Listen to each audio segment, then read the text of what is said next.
Good morning everyone. आज video रे आमे देखिबा प्लस टू रो जो मार्कशीट ता रही एवं सर्टिफिकेट ता से आम कॉलेज रे केबेठू दिया जीवो देखि पारथिबे। एटा जो आसी चिठीटा council of higher secondary education Odisha तरफ आसी from the controller of examination CHSC Odisha Bhubaneswar देखि पारथिबे। यार डेट हूँ 11/6/2026 11 जून रे आसी to the principal of all higher secondary school college and vocational school affiliated to CHSC. तो या को मन को आसी principal of all higher secondary school बा कॉलेज रो जो वोकेशनल स्कूल हो कि कॉलेज हो से जो सीएचएससी अंडर रे जो गुड़ाक आसी जो हायर सेकेंडरी स्कूल कॉलेज एवं वोकेशनल स्कूल गुड़ाक सेठाकार प्रिंसिपल गुड़ी को यह चिठीटा आसी 11 जून रे। तो देखुथिबे आपण एठा लिखा होईची सब्जेक्ट कोन पई क्यों विषय रे आपण को दिया जाईची। आपण देखंतु distribution of original certificate marksheet migration certificate course leaving certificate and TR etcetera of annual HS examination 2026। आपण को जो 2026 रे जो प्लस टू रो परीक्षाटा होइतिला से परीक्षा सरी से जो मार्कशीट एवं सर्टिफिकेट गुड़ाक केवे मिलिबो से आसी डिस्ट्रीब्यूशन सर्टिफिकेट डिस्ट्रीब्यूशन पई या आसी।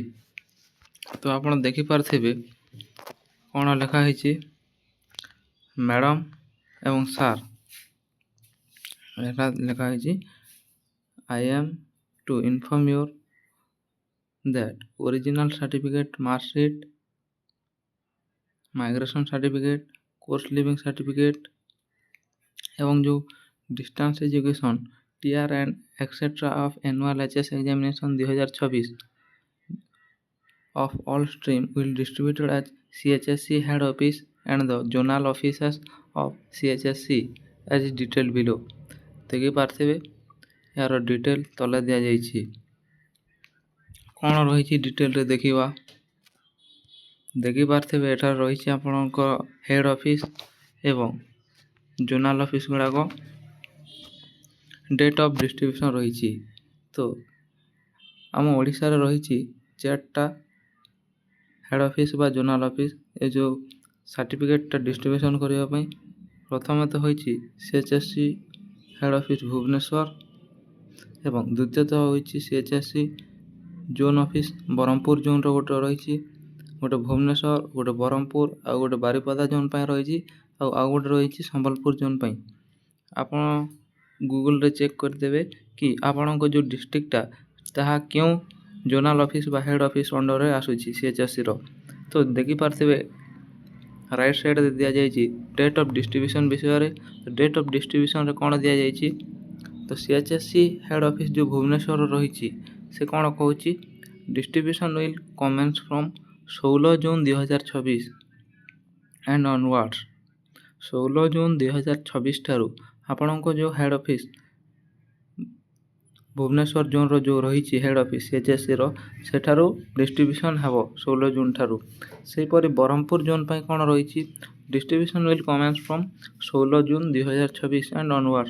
तो 16 जून 2026 ठारू ही आपण को जो बरहमपुर जोन रे मध्य डिस्ट्रीब्यूशनटा आरंभ हो जिवो सर्टिफिकेट रो डिस्ट्रीब्यूशन। एटा जोनल ऑफिस हेड ऑफिस रो आपण को डिस्ट्रिक्ट एजुकेशन ऑफिसर को पाक को जीवो से डिस्ट्रिक्ट एजुकेशन ऑफिसर को ठारू बीओ पाक को जीवो बीओ रो आपण को जो स्कूल किंबा कॉलेज रो जो प्रिंसिपल माने अछंती तांको पाक को जीवो। सेपर देखि पारथिबे से बारिपदा जोन रे मध्य 16 जून 2026 रो ही डिस्ट्रीब्यूशन हेबो एवं संबलपुर जोन रे मध्य 16 जून 2026 ठारू ही डिस्ट्रीब्यूशनटा आरंभ हो जिवो।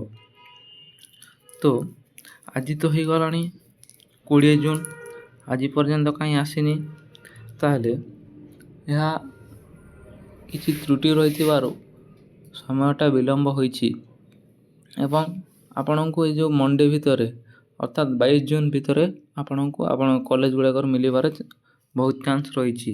ତ you are therefore requested to deputy official with authorization to receive the above material with respect to your higher secondary school college for the respective zone ବା head office. Zone କିମ୍ବା head ଅଫିସ୍ର ନିଜ ନିଜ school କିମ୍ବା college ସହିତ contact କରିକି ବୁଝି ନେବେ କେବେ ଆପଣଙ୍କ ଯେଉଁ ମାର୍କସିଟ୍ ଏବଂ ସାର୍ଟିଫିକେଟ୍ଟା ଦିଆଯିବ। ଆପଣଙ୍କୁ ତ ନିଶ୍ଚିତ ମାଧ୍ୟମରେ କଲ୍ କରିବେ ଯେଉଁ ଦିନଠୁ କି ସାର୍ଟିଫିକେଟ୍ଟା ଦିଆଯିବ ଆରମ୍ଭ ହେବ। ଭିଡ଼ିଓଟି ଭଲ ଲାଗିଥିଲେ ଭିଡ଼ିଓକୁ ଲାଇକ୍ କରନ୍ତୁ ଏବଂ କମେଣ୍ଟ ମାଧ୍ୟମରେ ନିଜର ମତାମତ ଜଣାନ୍ତୁ। ଧନ୍ୟବାଦ।